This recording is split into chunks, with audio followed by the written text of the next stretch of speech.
नमस्कार, मैं हूं आपके साथ मयंक। देखिए, आज 13 मार्च है और जंग का 14वां दिन।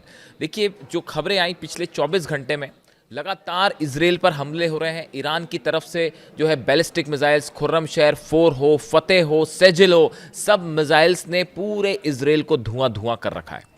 लेकिन इस बीच आज मैं एक ऐसी खबर की चर्चा करना चाह रहा हूं जो इस पूरे जंग में एक नए एंगल को खोल रही है। और वो खबर क्या है, बड़े ध्यान से आपको समझना होगा। आपने थंब में देखा होगा, आपको आश्चर्य भी हुआ होगा। जरा ध्यान से समझिए। एफबीआई की तरफ से, यानी अमेरिका की इन्वेस्टिगेशन एजेंसी जो है एफबीआई, उसकी तरफ से एक अलर्ट जारी किया गया है और उसमें सीआईए का भी एक जॉइंट अलर्ट है। सीआईए भी उसमें शामिल है। दो सबसे बड़ी एजेंसियां हैं अमेरिका की, जो खुफिया एजेंसियां हैं। इनकी तरफ से एक अलर्ट जारी किया गया है, खासतौर पर एफबीआई की तरफ से। और ये कहा गया है कि अमेरिका में किसी ईरान के रहस्यमय जहाज की एंट्री हो सकती है और उस जहाज के ऊपर से ड्रोन लॉन्च करके अमेरिका के मेनलैंड पर हमला हो सकता है। ये दावा कौन कर रहा है, ये खुफिया खबर कौन दे रहा है? एफबीआई इस तरह का अलर्ट जारी कर रहा है और खास तौर पर कैलिफोर्निया के लिए ये अलर्ट जारी किया गया है। देखिए, बड़ी स्पेसिफिक जानकारियां हैं ये। देखिए, जंग जो है वो मिडिल ईस्ट में हो रही है, ईरान में हो रही है, लेकिन अमेरिका की खुफिया एजेंसियां जिस मुद्दे पर काम कर रही हैं और जो डर सता रहा अमेरिका को, मैंने पहले से इस बात को लेकर कहा था। मैंने आपको पहले भी एक खबर बताई थी इस तरह की खबर, और उसमें देखिए कई एडिशंस हैं, बड़े ही सनसनीखेज। एफबीआई को ये शक है, ये लग रहा है कि जो अमेरिका का वाटर एरिया है, इसके अंदर जो जल सीमा है, इसके अंदर ईरान का कोई सस्पिशियस जहाज एंट्री कर सकता है और उससे हमला हो सकता है। अब देखिए, ये बड़े सोचने की बात है। पहली बात तो इसके कई एनालिसिस है। पहली बात तो ये है कि भाई, ईरान का जहाज कैलिफोर्निया कैसे पहुंच जाएगा? अमेरिका का पश्चिमी तट, मान लीजिए आप, पश्चिमी तट है कैलिफोर्निया का, जो कि समंदर से जुड़ा हुआ है। कई राज्य हैं अमेरिका के, यानी जो अलर्ट है, खतरा है, वो पश्चिमी सीमा पर है। अब एफबीआई और सीआईए को ये क्यों लगता है कि यहाँ पे कोई ईरान का जहाज आ सकता है? देखिए, बड़ी साधारण सी बात है कि जब ये जंग चल रही है तो अमेरिका के तमाम सैटेलाइट्स इस बात पर नज़र रखे हुए हैं कि क्या कोई जंगी जहाज़ अमेरिका के करीब ना आ जाए, या कोई सस्पिशियस ऑयल टैंकर जो है वो ना आ जाए। आपने देखा इस तरह की खबरें कि वेनेजुएला से जो जहाज़ चले थे, उसका अमेरिका की नेवी ने पीछा किया और पीछा कर करके जो है उसमें जो तेल था उसमें कब्जे में ले लिया। या श्रीलंका में आपने देखा जिस तरह से हमले हुए जहाज़ पे। तो फिर एफबीआई और सीआईए को ये क्यों लगता है कि कोई ईरान का रहस्यमय जहाज़ जो है अंदर आ सकता है या उससे हमले हो सकते हैं? इसकी बड़ी वजह है, जब एफबीआई और सीआईए ये शक जता रही हैं, इसकी बड़ी वजह देखिए, इसकी वजह यह है, इन खुफिया एजेंसीज को यह लगता है कि ईरान कैलिफोर्निया के आसपास किसी तरह के जहाज को हायर कर सकता है। यानी कि ऐसे कई गैंग्स जो कि अंडरवर्ल्ड से जुड़े हुए हैं, ऐसे बड़े माफिया, ड्रग माफियाज हैं बड़े सारे अमेरिका में, और इस कई स्लीपर सेल्स हैं ईरान के, इसमें कोई शक नहीं है। पूरी दुनिया में स्लीपर सेल्स हैं ईरान के, और इनको एक्टिवेट किया जा सकता है और किसी तरह के शिप को हायर किया जा सकता है और उसके ऊपर से किसी तरह की ड्रोन स्ट्राइक हो सकती है। जरूरी नहीं है कि ये शाहिद ड्रोन हो, लेकिन किसी और तरह का ड्रोन जो कि शाहिद 136 ना हो या शाहिद सीरीज का ड्रोन ना हो, यानी कि ईरान का ड्रोन ना हो, लेकिन कोई और ड्रोन हायर करके उसके ऊपर एक्सप्लोजिव लोड करके हमले हो सकते हैं। ये शक है सीआईए को और एफबीआई को।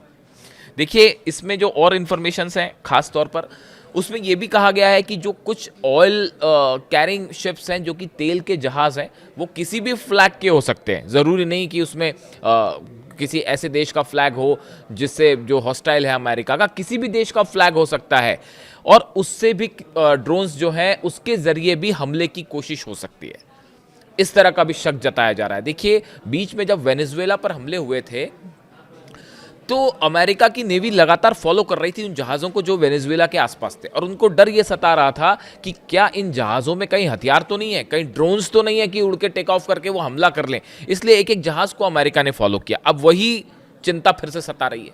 अब ये, और तीसरा एक और एस्पेक्ट सुनिए, जो ये हमले के अलर्ट में जो अलग अलग एस्पेक्ट है उसमें, कि छोटी बोट्स को हायर करके उसके ऊपर से फिदाइन अटैक हो सकता है अमेरिका में, खास तौर पर कैलिफोर्निया के तट पे।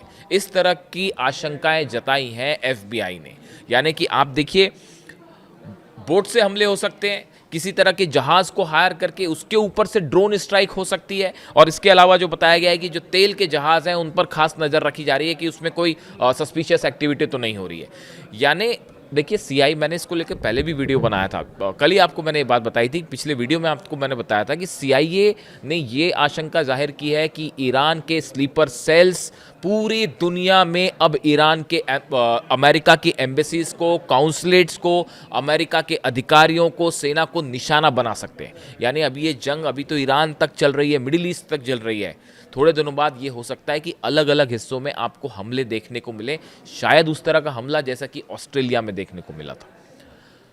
इसके कई कारण हैं और कई बयान हैं जिनको आप जोड़ के देख सकते हैं कि जिस तरह से ईरान की सेना ने इस बात को कहा है कि सुप्रीम लीडर को निशाना बनाया गया और ये जंग तब तक चलेगी जब तक सुप्रीम लीडर को निशाना बनाने वालों को खत्म नहीं कर दिया जाता। इस तरह के लगातार बयान है और एक भारी गुस्सा ईरान में देखा जा रहा है इसके चलते। और देखिए अली लारिजानी साहब का एक जो बयान आया, जो सिक्योरिटी काउंसिल के सेक्रेटरी हैं ईरान के, डोनाल्ड ट्रंप ने धमकियां दी नए सुप्रीम लीडर मुश्तबा खामेनेई को धमकियां दी। उसके बाद जो है अली लारिजानी साहब की तरफ से भी ये बयान आया कि कहीं ट्रंप ही निशाने पर ना आ जाए। ये पहला मौका था जब डोनाल्ड ट्रंप को सीधा ईरान के एक अधिकारी ने ये धमकी दी कि आप भी निशाना हो सकते हैं। तो देखिए ये मामला जो है ये बेहद गंभीर है और इसको लेकर अमेरिका की जितनी एजेंसीज हैं उनके सबके हाथ पांव फूले हुए हैं। और आगे की खबरें आप देखिए, इसमें एक बड़ी लिस्ट तैयार की गई है अमेरिकन्स के द्वारा कि यूरोप में, मिडिल ईस्ट में या दुनिया के और कौन से ऐसे हिस्से हैं जहां पर अमेरिका के टारगेट्स को या बिल्डिंग्स को, इंफ्रास्ट्रक्चर को या अधिकारियों को निशाना बनाया जा सकता है।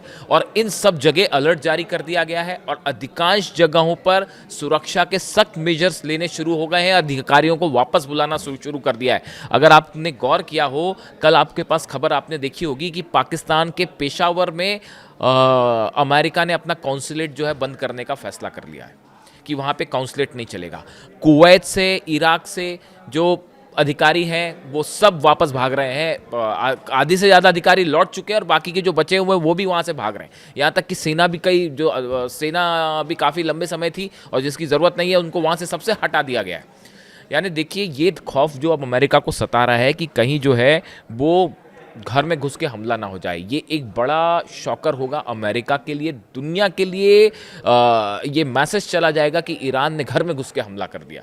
अब ये देखिए जिस तरह से ये जंग चल रही है, जंग में ईरान की तरफ से साफ कह दिया गया है किसी तरह का कोई समझौता होने नहीं जा रहा, किसी तरह से कोई सीज फायर नहीं होने जा रहा।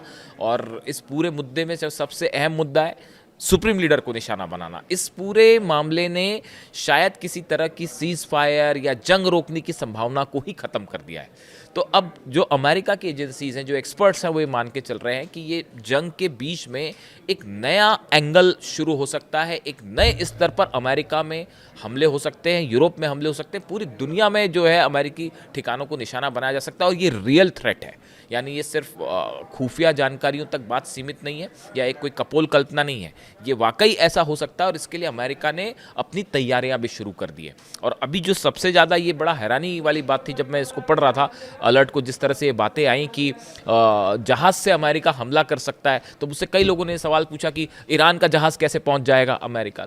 तो मैंने कई एक्सपर्ट से भी बात की, तो उसकी जो बात निकल के सामने आई, वो कोई ईरान का जहाज़ नहीं आएगा, वो हायर किए जा सकते हैं। कई सारे ऐसे ग्रुप्स हैं, कई सारे स्लीपर सेल्स हैं जो काम कर रहे होते हैं, बड़े सारे माफियाज जो हैं जो काम कर रहे हैं, किसी को भी हार करके ये हमला हो सकता है। यानी कुल मिला के देखिए एक जो ईरान की सेना की तरफ से बार बार ये बात कही जा रही है। और ईरान देखिए, आप अगर आप पैटर्न देखिए हमले का, 7-8 देशों ने कोशिश कर ली है ईरान को रोकने की कि भाई किसी तरह से जो है आप सीज फायर कर दीजिए। ईरान ने इस मांग को ठुकरा दिया है और ईरान की तरफ से कहा गया कि हमारे 21 यूनिट्स में कमांडर तैनात हैं, सबके पास मिसाइल्स हैं, ड्रोन्स हैं और सब हमले कर रहे हैं। और ये जंग तब तक चलती रहेगी जब तक खामेनेई साहब के हत्यारों को पूरी तरह से सजा नहीं दे दी जाती।